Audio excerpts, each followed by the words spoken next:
Hey, what's up, guys? Aarava here, and welcome back to an episode of the Pitlane Podcast, episode number 107 today, with your usual host, myself and Callum. And today, we're joined by a special guest of our friend Niran. You might know him, the official FNG, if you follow FIFA YouTube. But today, obviously, we're talking about F1 testing 2019 week 2. But welcome, Niran. Nice to have you, mate. Why, hello. Thank you for having me on this glorious podcast. And, we'll discuss the last week. You know, from now on, it's just the void of 2 weeks until the Australian Grand Prix. So a lot of action happened in week 2, actually. A lot of fast times, you know, people going low, plenty of crashes and stoppages as well. I felt like it was more unreliable this week for some reason than last week. Or is that just me? Yeah, it has been a bit, I don't know, like, they were pretty much, like, everyone was really good in the first week. There was no reliability issues, there was no one hitting the barriers, and then, a certain Ferrari decided to hit the wall a little bit hard. I'm sure the car would have been fine. Yeah, that was a decent amount of G's in there. But, you are right that this week has definitely had a bit more drama than the first week, where basically everyone said, yes, we are happy, and now everyone's a bit more, I don't know, they're There's been a lot trying to of work tech out the pecking issues for order. the big teams as well, I'd say. Yes, Yeah, Where there true. wasn't in the first test. There's definitely been a lot more for Mercedes, Ferrari, and Red We Bull, had, sure. on the last day, we're recording this on Friday, so on the last day, there was electrical issue for Vettel and Ferrari, a gearbox issue for Verstappen. 2 days ago, Bottas had that oil leak, and he only had like 7 laps on that day. So there's been a lot of weird reliability issues for the top teams, and a few for the midfield still. You know, McLaren consistently set the fastest lap of the day on and then break down. Yeah, on Tuesday and Wednesday, and then broke down straight away. So I can't wait till Q2. There was something poetic about that. I can't wait till Q2, Yeah. Q3 at Melbourne. They bang in a good lap, then they break down. Done, that's it. Yeah, it's time to go Gearbox home. change. It's been a bit odd in this second week, but in terms of the what the pecking order looks like, it's still very much, at least from Hamilton's side, he said that he still definitely thinks that Ferrari ahead, but that's Hamilton. He's done that before, hasn't he? He said that plenty of times in previous seasons. This always happens. Mercedes are king sandbaggers. This is the problem. Ferrari come out the traps. They try and impress the bosses first day. We saw it first 2 days of the first test. Yeah. Leclerc and Vettel both going fastest by a distance. Yeah. We all know that's just to try and set the pace and try and make everyone and all the bosses happy. But Mercedes are king sandbaggers. Trying to get those headlines, those Italian headlines. Yeah, They exactly, love it. Exactly. No, it's been a bit of a weird week as well, because we've had all these reliability issues, but it's also seen quite a lot of changes to some cars, especially the Mercedes, which has come with not a B-spec. They're not really, they're calling it a B-spec, but it's not a spec that they're going to use at every track, as far as I'm aware. It's going to be used it was at like a day certain after tracks. they debuted it. It then came out sort of like the understanding was that they're going to have these very aggressive specs for maybe the higher downforce or just more technical circuits maybe. But at the same time, there might be a bit of shadowing. There might be a few bits and bobs that do stay on the car no matter what, because obviously Bottas and Hamilton, or especially Bottas, complained about the handling issues in week 1. Yeah. But it was a lot. Like even Vettel said, that's a lot of parts to bring, a lot of innovations to bring in one go. So I don't know. I have a sneaking suspicion some of them were kind of bits they were going to take to Melbourne, but then because of how week 1 went, I think some of them maybe thought, you know what, I think we should test some of these bits right now in week 2, just in case we put them on Friday Melbourne and they don't really do what they want, what we need them to do. Maybe a little bit. That's just me playing a bit of devil's advocate and poking around. Maybe. It's like the kind of dipping. It does look like Mercedes a little bit. I don't know. I don't want to say panicked, but they want to kind of just make sure. I think they're just kind of stepping on eggshells around their car, just kind of hoping it's all fine. And obviously they're going to get that reassurance once they do turn up in Melbourne in 2 weeks' time. But it does look like Mercedes are just going to throw everything at it, not care if like Ferrari or look at their car and go, wow, look at that front wing, let's copy that. Because I think Mercedes just want to make sure that they can turn up to Australia and just know that they can try and at least win the race, which is something we've not really seen from Mercedes. But then again, their innovation and again playing devil's advocate, seeing them bring basically a B-spec car for Test 2 just shows how much Mercedes throws into their Formula 1 project. It just kind of blow your mind. Is it not true that they started working on that car like at the end of 2017? Yes. Yeah. So it's a bit interesting that they decided to wait till the second test of 2019 to put all of that stuff on. Yeah, think? I don't know. Surely, Yeah, given that amount of time to make the car, to build the car, they would not put it on for the first test. There's only a week. So having spent a year and a bit on the first version of the car, to then bring all of that for the second test is... I think obviously it was a bit staggered because there's no way a team can build all the parts and design all the parts in a week. Oh yeah, for sure. I made a video midweek about the B-spec car, and people were when I suggested that the paddock were saying stuff like they panicked, they thought I was saying that they could make a car like that in a week's time, which I wasn't at the time, and it's absurd to think so. But yeah, it is a bit odd they didn't bring them for week one. Merc have done that before. They've done some odd strategies of just playing it uber safe sometimes in like the free practice 1, then they do something bonkers in free practice 2. So same sort of thing maybe. But also, testing was earlier this year as well. I know, I only just clocked really that everything's a little bit earlier this year by about a week or so. Melbourne's earlier, testing 1 and 2 earlier, and we saw teams like Racing Point not even turn up with enough parts in week 1. So maybe even Merc were a little bit pushed for time, maybe, to get those final bits, finessed. Yeah, I mean, obviously they have their own deadlines when it comes to their car parts. If they are, let's say, because we don't really know why they've got this B-spec car yet. It could be, as Niran says, it might be just like they've suddenly randomly came out with this and they've, it's taken all that time and now they're a little bit scared that it might not work. But then also... It's a very peculiar one. You can't really read Mercedes sometimes because when you've got their boss going, half second slower than the fastest car, right off the world champions. We've won 5 championships in a row, but write us off for this year because we are fucked. It just that's what Toto Wolff says all the time, but then they turn up and wipe the slate clean. It's just constant mind games with Mercedes. That's what it is. It's him and because they know Ferrari are very susceptible to that. I would say, so they try and play off that. Yeah, I think Ferrari believe the hype sometimes. When Mercedes say, "Oh yeah, we're off the pace," it's like last summer. Ferrari believed them. Yeah, it's like last time I was talking about Italian exuberance. I think it's just that nature of just like believing hype and stuff like that and just getting caught up in it. And it's the same with I think Horner likes to play that game a lot as well. Like Horner just chats some honk sometimes in the last season. He hasn't actually chatted that much honk this so far. He just kind of likes to take the piss a little bit as well, though. To be fair. Yeah. Well, it's like what is it last week? Toto Wolff, they quoted him saying something about Brexit and how it would really affect F1, and Horner just within an hour just went, "That's just bullshit. It's not going to affect." You're just chatting shit. It's absolutely not. It's like 2 kids back at school, but like in the paddock, just shouting at each other like, "Nah, you're just being absurd. Stop talking." Christian Horner just tries to annoy everyone. I love it. I'm here for it. I'm here for it. I'm here for it. I'm honestly here for it. It works every time.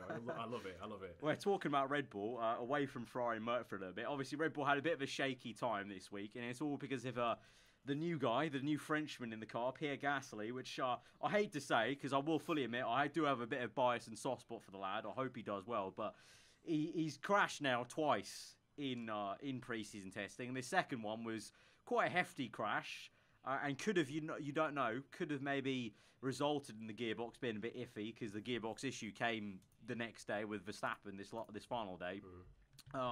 What do you guys make of it? Like 2 crashes in pre-season. I've already seen people on Twitter making like the whole it's Pierre Crashly joke and already starting with the joke. I hate the jokes made in this community sometimes. It's like Alex Alboff. I was just like, get a grip. Stop it. The Pierre situation's an interesting one. I think both of them have been they've been both quite heavy crashes, but they've been very odd ones, like almost lapses of concentration, especially the one from Thursday, which was the carbon copy of Hartley's just dipping a tyre on the grass or whatever. I don't think you should read too much into it, but if he arrives in the first 2 Grand Prix of the season, especially at a team like Red Bull, where you know the pressure's on from the get-go, regardless of who you are, regardless of how long you've been in the Red Bull family, you might start to see that actually take a toll on him. For now, it's only testing. I don't think they'll let it get to him too much. Yeah, I'd like to think they give him... If it creeps into Australia, then you might have some issues, I would say. Fully. I think, like you said, testing's testing, so I would hope they have that kind of leeway. It's just the fact that it's just like, you're in the big boy territory now. And you can't afford to be doing this constantly. I don't know, maybe it's a bit harsh of me to compare it, and I mean, obviously, I mean, obviously Vettel, apart from his the only crash that Vettel has had is due to a failure, but the world champions on the grid haven't crashed in pre-season testing, and it's allowed Ferrari and Mercedes to just get on with it. And with Red Bull in this constant race to try and break into the top 4 legitimately, obviously they are top 6 and they are in and about, but they're still always known as the 3rd best team on the grid. Where they do fit at the moment, we don't know, but in the past couple of seasons, they've just been trying to defeat that barrier of just only winning more than like 2 or 3 races a season. And you don't start your season off right by putting it in the wall a couple of times. And I've just literally read here, yes, the gearbox was damaged because there are issues because of Gasly's incident. Right, yeah. And I feel like, and apparently they only had 2 gearboxes, and the other one was broken in the other crash. So he ruined both gearboxes. Yeah. On Thursday, there was a picture of one of the Red Bull trucks leaving the paddock. So clearly they started some early pack-up because maybe they took all the broken bits basically on Thursday just away back to the factory. Probably. And they only had literally the bare bone skeleton stuff for Friday. So yeah, it's not ideal, but at the same time, Red Bull being Red Bull, I'm sure they can still work with the data they've got. We know it'll be a good car, but obviously, like Cal said, it's about breaking that barrier. And we just don't know yet because Red Bull basically have done all long runs. They never really even went for any times. Like even Merc were like that. And then last day today, Hamilton finally popped in some good times. But Red Bull literally have just focused on long runs. They've not ever tried a short run, it looks like. So we just don't know. That does fall in line to their philosophy last season, though, where they never focused on qualifying. Yeah. And then you look at certain races where they excelled in the race, and you go, that's why. It was always a better race car than quality. But obviously, it was always underlined by the reliability issues. Yeah, which this time hasn't. There's not been one single Honda failure. I don't believe. Am I? No, I don't think wrong? Not aware of. No. Yeah, I don't think Honda. I think Honda have got past that stage now where they're so afraid of it. I think it still might crop up, obviously, because Red Bull have even said they're prepared to take penalties for Honda upgrades. It's new, isn't it? You're always going to get that with a new partnership between a team and an engine supplier. They do at least have the experience of Toro Rosso running that car and running that engine from before, so that's going to be vital for them. Yeah, so it's just a waiting game really to see that, and away from breaking into places, moving down to Renault. He actually set Hulkenberg set the fourth best time of today on Friday with a 1:16.8. He only did 51 laps though, not too much mileage for some reason. Actually, wait, no, he split with Ricciardo, didn't he? He did 52, 51 each. Yeah, they've been doing that a lot, Renault. But Renault, one session. There's been no talk about them making that step up, unfortunately. It looks like they really are just going to be, again, P4, which is, I don't know, is it sad, frustrating? It's, you know. It's. Do you know what it is? It's just a bit peculiar because we're going through so many regs changes now. Maybe we got a little bit teased back in 2009 when the grid literally got flipped upside down. Not going to keep on singing the Fresh Prince tune there. But I nearly did. But, you know, like, the grid literally got flipped upside down then. Like, Ferrari and McLaren were at the back with BMW Sauber, and then Honda came straight from the back to the front. And maybe, that's just maybe the reg change that we're maybe hoping for, which will allow Renault to move forwards. But, you know, coming back down to earth... Well, this was never going to be it, this one. Like, no, 2021 might be it. This was always going to be a small one. 2021 has the potential.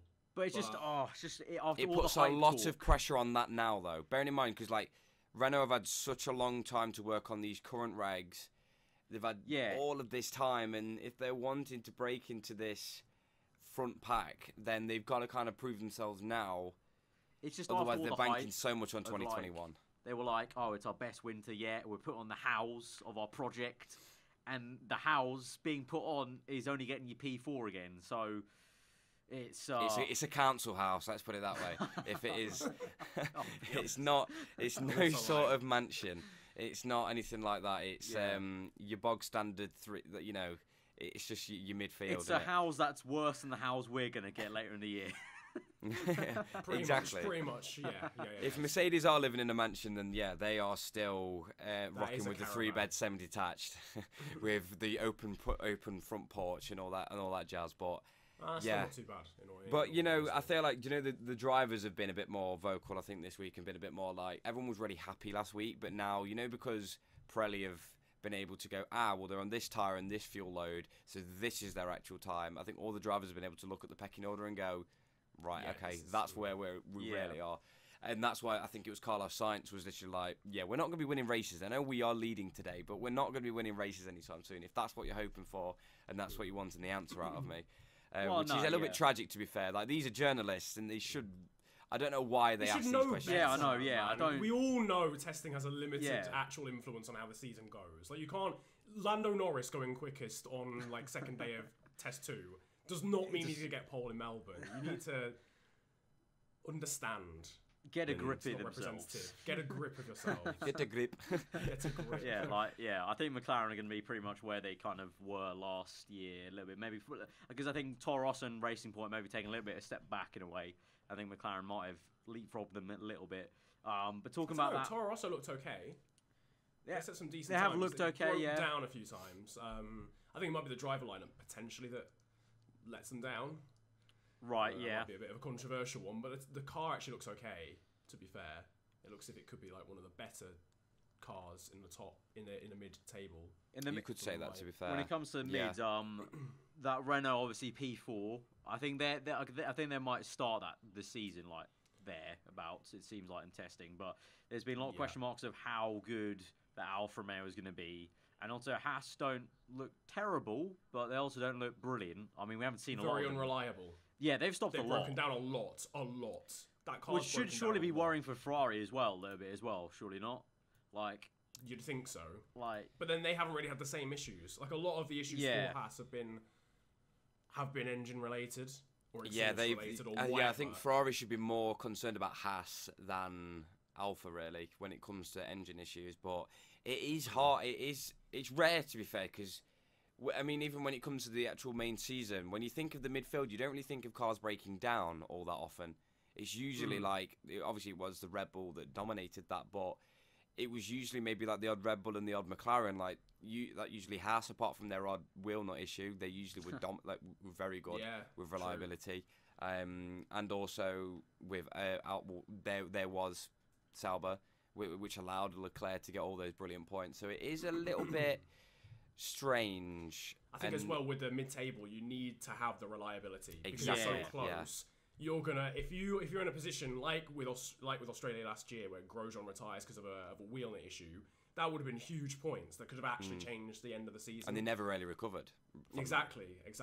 So if you're going into a season with a car that is going to break down once every 4 races in the midfield, that's going to cause a lot of issues. Yeah, it's gonna cost you valuable points, and then you also have that midfield dilemma where one team, for e.g. a Toro Rosso, can just be like, oh, we're really good around this track, and then they retire, and then they lose out on all those points, and then they go in that slump again. Like, you have to take every point as it comes, and hopefully they do get on top of it. Luckily, it is during testing, and this is, you have to take everything that we say now with a bit of a pinch of salt, because obviously we're raving going, well, if they ain't got the reliability sorted, then they're going to struggle throughout the season. But they're having these issues throughout testing, and hopefully they're learning why. Well, yeah, that's the whole point. Yeah, they sort it out, and by the time they rock up to Melbourne, everyone should be fine. They know, what works and what doesn't work, and what the limit of the cars, and what the issues are. That's the kind of hope and praise for all of them. Yeah. But I mean, either way, just generally the midfield, because it's that's why I think it's hard right now for us three to really pinpoint any major talk points for the midfield, because it is so close, really. Every driver said it's close. It's like a mere few tenths between possibly all the way from Haas down to Racing Point, which is huge. That's like, 5 teams? That's quite a lot for only a few tenths. So you just don't know. Racing Point being very quiet in this week too, really. I've not really seen anything from them in terms of news. They've been they've just been churning in laps. I'm going to say Williams, they're slow, but I'm happy they're getting a lot of laps under their belts. They've actually caught up to Racing Point.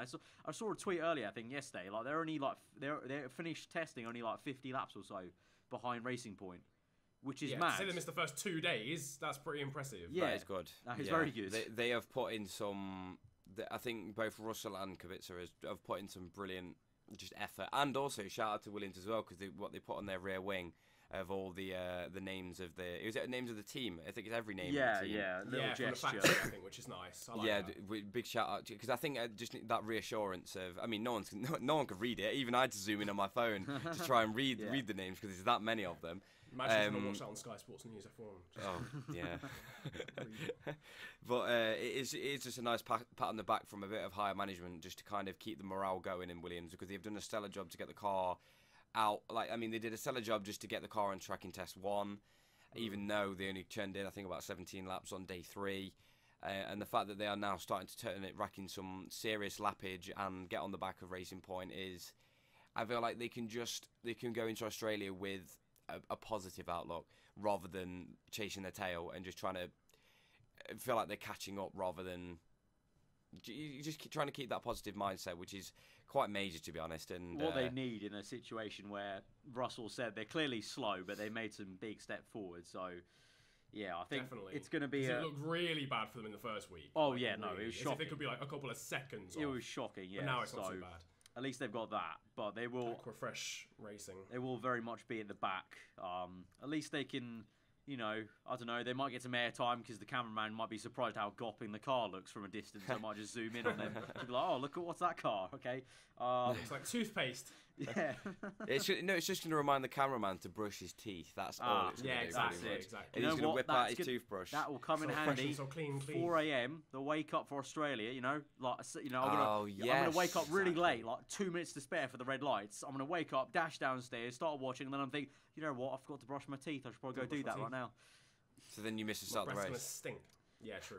So actually, it's bad. That's kind of a bad This thing. is awful. You've got, Shocking tactics here you've from the either cameraman. you've got gammy teeth and the race start, or clean teeth and turn 3. Now you know what? You clean your teeth straight after the race is over. Done. Sorted. All right. Because okay. then it's I think you'd have to just accept the gammy teeth, to be honest. Because then by the time the race is over, it's not even the start of the day usually for most Brits on Sunday. Oh, usually it's bedtime. Yeah, usually it's bedtime after that, so that's all that matters really. It's fine. Bedtime are you having, Cal? Jesus. He's having I some know, wild ones. uni's hitting you hard, man. Yeah. Jesus. He's having some wild ones. Well, the uni. After I've binge watched the whole of the Formula 1 Netflix series, then I might be up till that late. Amazing segue. Fair play. Well, actually, I'm on that sick of note, this that's thing. actually another a random off-topic one, right from the track. That documentary coming out, and Ferrari and Merc did not participate in it. I know. Are you surprised though? No, really? I'm not at Ferrari. I'm surprised at Merc because they usually are quite open. They to love stuff. media. Yeah, they pretty receptive love... usually. Ferrari, There must I'm be not the element surprised. of- Ferrari don't do esports, so I'm not surprised they don't open up for a documentary. Where literally all they had to do was let my man Bob over here in the corner just stand there in the garage and take some film. My man taking some... Oh, wait. The thing is, though, with Mercedes, they're so professional. So it might be an element of we can't give anything away at all. Yeah, No, that's if what there's they anything... That's what they said. That's what they said. Yeah. They were like, you know what, we've got. That doesn't shock me. Yeah, that's the reason. I think the that doesn't party shock me line at where all. someone asked them, they were like, we're focused on the sport and getting the performance out, and so that's why we just declined. Get a grip, To be fair, boys. Get a grip. To be you've got to think about it on two fronts. Yeah, okay, there's the professional side. They don't want to give any inch to Ferrari. They've had this minor lead What for inch? 5 The season's years. over. Yeah, well, there might be just operational things that they might just, like the Netflix might feature. Fair enough. Yeah, But I was think it thinking was that. Will Buxton that said on Twitter, it's a very good opportunity for us as an audience to see what happens The midfield. outside the top 3. I mean, you've got Yeah, Red Bull true. involved, but it just gives you an opportunity to see what happens elsewhere, which I think is brilliant because it's very you haven't got Haas doing it. You've got You know what I doing hope? all these behind the scenes stuff, but Haas don't do it. I hope the Yeah. story that's covered by Netflix is how on earth Rich Energy signed with Haas. I hope that's in there somewhere. Yeah, that's I hope there's an expose somewhere along the lines of that fraudulent company. basically we want Netflix Allegedly. to call Rich Energy a fraud. That's what we Yeah. want, really. Yeah, Niren's definitely Allegedly. got like a case building up in his back Man, pocket. Trust me, there's stuff in the pipeline. Don't you worry, man. I'm going to do an I swear, expose. that's why you weren't a lawyer. Or you didn't study law. Law. That's the one. Get your law out. You didn't study law at uni. As Law? far as I'm aware. Law. Cal, you can't talk. Stop it. He's done. It's been a long man. week. He's It done. leads I'm ruined me. No, listen. I'm going to put my journalism degree to good use. All right. All right. He's going to Get an expose expose out rich there. energy in this Are you- can are you can't gonna do, ever see. No, Fraudulent beard of the CEO. Nieren's going to do. Oh dear. Nieren's going to do lots of printing. Wink. Yeah. Spoil it. Love that. But no, on a real though, that trailer looks, It and they really- released a new one today. Yeah, it looks Actually, sick, that it does trailer look sick. actually gave me goosebumps. Yeah. Shocking title, though, I will say. Really weird Yes. title. Yeah, It makes no yeah. sense. That's not what F1's about. They're not. No one Yeah, no. like they spun it like obviously to kind of go towards casuals, but every driver there, their first thought is no. You know what? I've got to survive and get home for my tea time. No, they're thinking about the racing. No. Like, so it's just a weird title, but yeah. the It's trailer's like when they really got that thing up from, I think it was Kevin Magnussen that was speaking when he was like, oh, I don't care if I die during a race. Yes, because there's a very low possibility of you dying, pal. Yeah. So, I mean, there's always that risk, but it's not that likely. And then obviously people jump on the Bianchi thing. It's like, all right, calm down. Let's not bring up something that was, I thought we put that to bed with the whole Halo argument as well. Yeah. But no, I just think in general, like, I feel like it is a very good marketing strategy to get casuals, and especially a younger audience who love Netflix. Like, I basically live on Netflix pretty much every week versus terrestrial TV.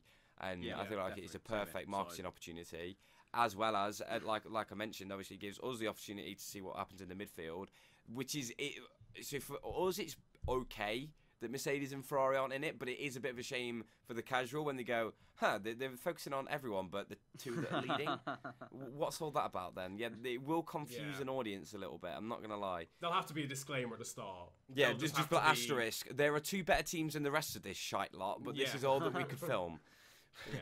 Pretty No, much. Otherwise, but- otherwise people are going to be confused. No, it's just so some they'll have like to do that. journalists being like real edgy and dramatic, like 8 Formula One teams around the season, but 2 declined to take part. No, they just photoshopped them out. They masked out the two teams at the front and just bumped everyone forward on the grid. That's how they did Oh, it. yeah. Non-specified teams. Go like- at it, it's even like- though we can't show it. It's like witness protection. 2 teams can't be shown. For legal reasons, we cannot, For legal cannot show reasons. the teams. And those legal reasons are when we came into the office, Toto Wolff told us to piss off. Deary me. Man, amazing. Yeah, amazing. I mean that's going to be still gonna do that. good to watch. It'll be good to watch. But that airs literally a week before the season starts, so it's Yeah. perfect for It's us lot to get a load of hype. Nice build And up. if you That's haven't gonna get got you right in the Netflix, mood. let's be real Right here. in If the you haven't got Netflix, there's a real reason. Do we know how many episodes there are of it? I think there are good like 7 or 8. I think. I feel like. I think. Because Oh, yeah, boys, we're in for a apparently treat. the This is gonna be Netflix amazing. cameras were about for a while. Like from people in the paddock, they said that they were about for a very long time. Yeah, so yeah.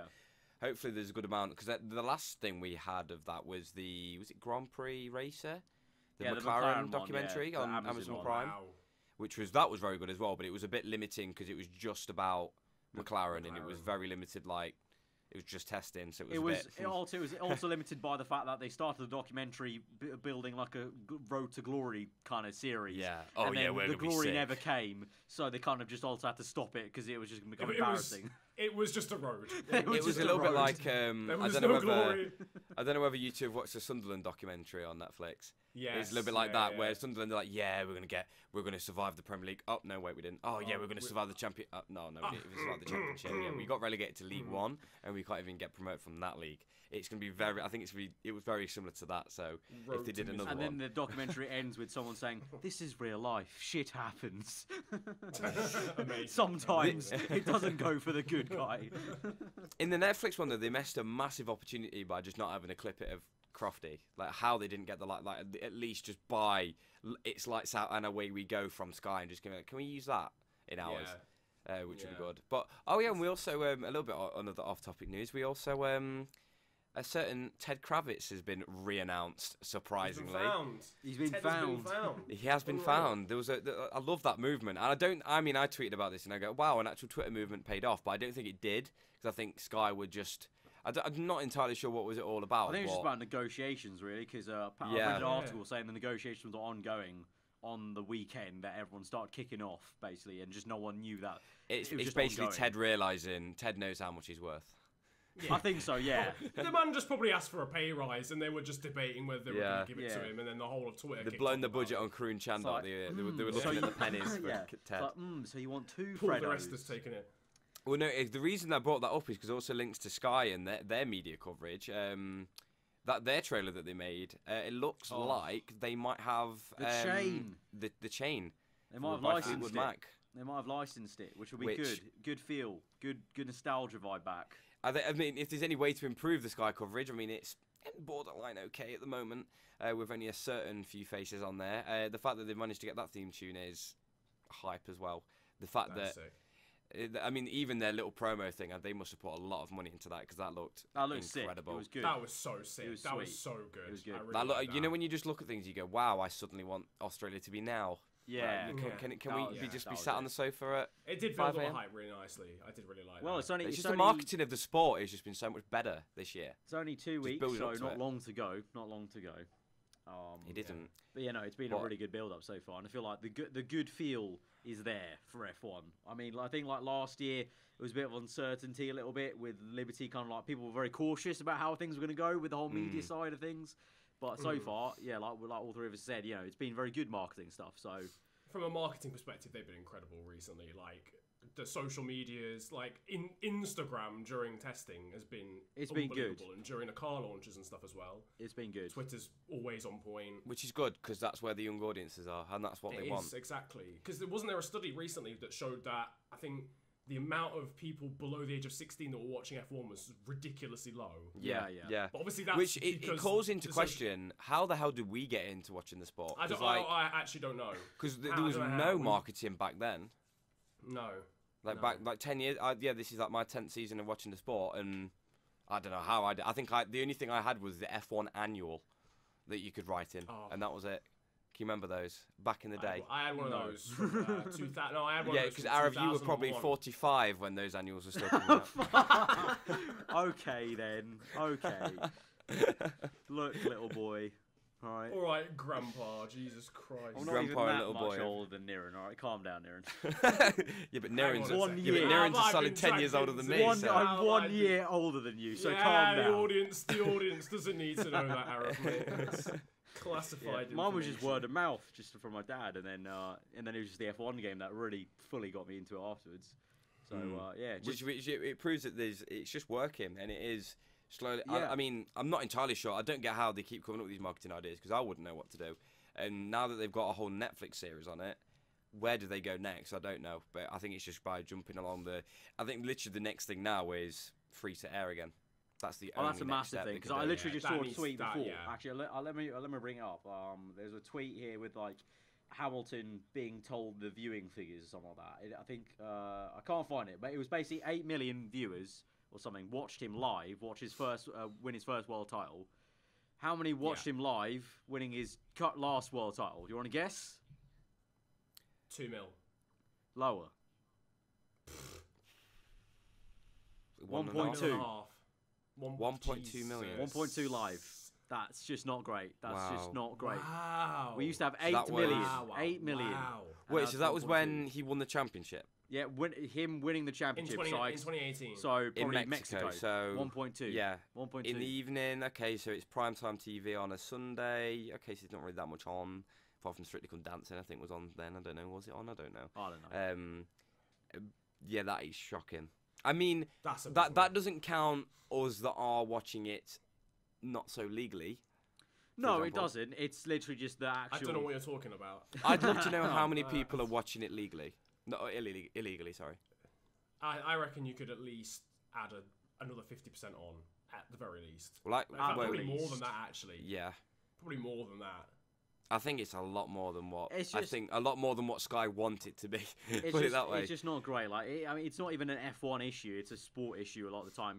Privatizing the coverage. Like even football's so gigantic in comparison to F1, and it's still now recently in the last year or so, there's been question marks about how we're showing football on broadcast, and having a decreasing audience, and the whole kind of genre of like having like now all the broadcasters focus on just showing small little highlight snaps that are free to play.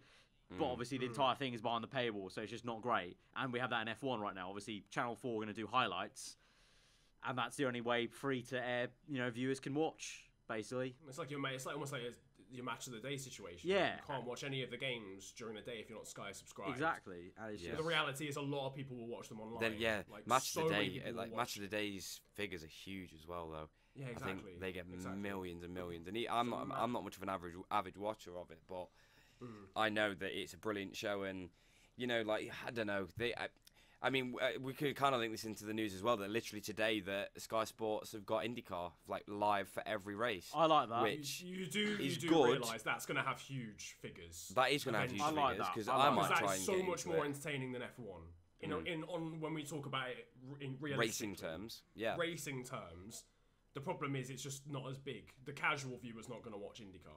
No, not really. Not. I mean, I've only just started to get into Indy 500 in the last 2 years since Alonso got it there.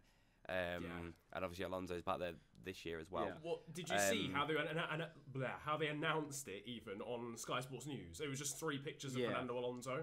That concerns me as well, because I'm kind of like, are they going to have the presenters that have the actual knowledge when it comes to IndyCar? I think it was they're working with Will NBC Buxton again. Yeah, they're going to be linking to NBC. BT Sport, so yeah. NBC have the BT Sport exclusive rights, I believe, in America. In the same way that ESPN in America has the Sky coverage, like it has the Sky commentators. Yes. Right. So it's I think it's some like vice versa thing there, but it's just a shame to see that, like, I know, like, yeah, okay, go Sky for making all these deals. Yes, they're making money, but is it for the greater good of monopolising? Yeah, I was about to say monopoly is created. I mean, it's just the price itself F1 is just IndyCar. so much. Like the £10 deal thing is on top of if you already have Sky. So it's which like not many people have anymore anyway. You pay £22 for Sky, and then go out quite kindly, pay only £10 on top to get F1. It's only £32 a month to watch Formula 1. Yeah, it's just like you're not actually paying for premium coverage either. A lot of the time, people prefer the Channel 4 coverage. Exactly. Yeah, And that was Like right. the only thing that I'll say I prefer of Sky, the only reason I like Sky is because of Martin Brundle. And to be fair, as bad as you can get, David Croft is a much better commentator in terms of his voice and in terms of the way he gets hyped versus Ben Edwards. Yeah. for So sure. okay, I say that like the commentary team are fine. Just Crofty just sometimes forget what a car looks like. And gets overly hyped. And about then, stuff, but yeah, that's not the okay. worst thing in I the think world. he might actually think a bottle of toothpaste is racing at Melbourne. Yeah, well, it'll Yeah. call like Is that quite fresh up the inside? Sorry. Colgate comes back. Oh wait, no. on the Wrong cover. car. But it's Sorry. like, and then you look at the actual team as well. I mean, the presenter's boring. The only you the mega thing it's for now me it's as a Jensen Button fanboy now. is Jensen Yeah. Button being there. I'm gonna Yeah. love that. I'm gonna love that. Jensen and Ted. Ted, Which- Karen Chandok's a good addition. Yeah, I like as well. Karen as well. He is, yeah. yeah. Oh yeah, he's brilliant as well. But other than that, like, It's actually the presenting and reporting team that's the worst. Simon Lazenby is.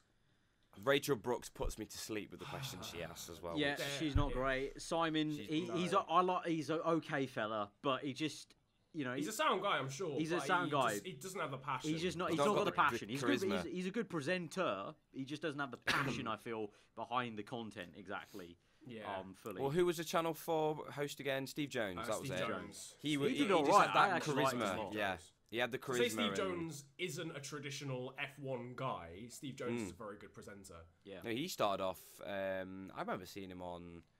What was it? Something very un-F1 related. It was just hosting like a game show, I think. Yeah, or something but like he that. is just a presenter. He's just He's a not very like good presenter. Yeah. He's not like Jake Humphries, who does like a specific sport. Yeah, Like, he who's just now on. presents It's no, weird stuff. seeing Jake Humphrey on BT Sport. I'm like, where's the F1 car behind you?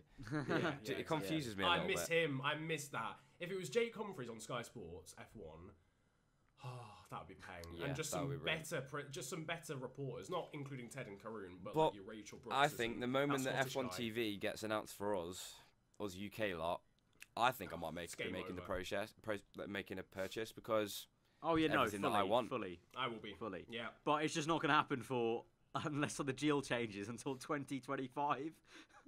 Oh my god, I might have kids by then. Oh, Jesus Christ. And I'm supposed to be the young one here. We'll have all had to get our lives together By that 2025, point. we have to get our lives together. At least me and Niren will have to by then, definitely. How old will I be in 6 years? 27! Oh, man. Dearie, no more dearie Magaluf me, holidays. boys. You know what's just freaked me out as well is, you just said 6 years. I was like, what, is that 2022? I thought the maths in the head was wrong. And then I just looked at the date. I went, oh my god, 6 years' time is 2025. 6 years, mate. That's 6 years. What in the hell? Okay, that's a long really while. just freaked. You're going to be 24 or 23 or something. No, 2025, minus 2000, and then that's my age. 25, I'll be... Oh, dearie me. Oh, dear. Yeah, I might actually, like... Maybe by then you'll be out of prison, though. Maybe. Yeah, exactly. No, well, if the viewers have listened to Bring this it long in the again. podcast, you've got to realise that these walls will only be around for another 3 months. Few months, yeah. 3 months now.